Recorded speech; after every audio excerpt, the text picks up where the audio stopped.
David Lefkowitz joins us now to talk about all of these market issues. David, let me begin.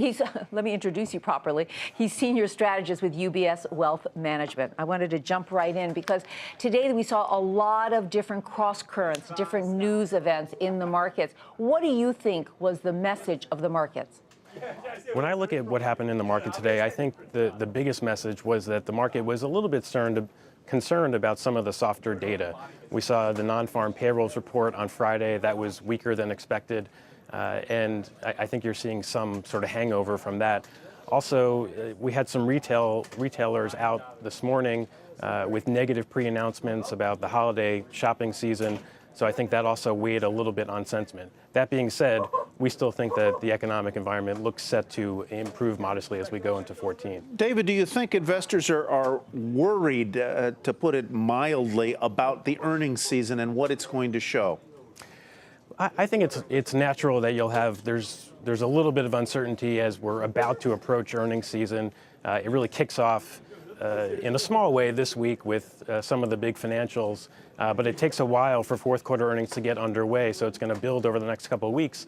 But until we get the hard data from the companies, it's natural that you see some anxiety ahead of the actual reports. David, what about this Goldman Sachs report saying that stock prices are getting a little too expensive, expecting a pullback? What was your reaction to that report, and how should investors factor that into their investment strategies? Valuation has been an interesting debate recently because it really depends on which valuation metric you use in order to gauge value. The way we look at the markets, we think stocks are very close to average valuations. The PE on forward earnings is about 15.2 times. That's very close to the average since 1960, which is about 15.0. Also, if you look at stocks versus bonds, stocks still look quite interesting and attractive versus bonds. So on balance, we think valuations are still somewhat supportive for the market here. I don't think it's going to be a huge driver. What's going to be more important is going to be the earnings outlook, and we think earnings are set to modestly accelerate. Three reasonably sized deals, including one big one, the one of Beam, the purchase of Beam by Suntory. Others are kind of out there in the ether. We're not sure exactly what Charter Communications is going to do. What does that deal climate tell you about the overall health of the equity markets, if it tells you anything?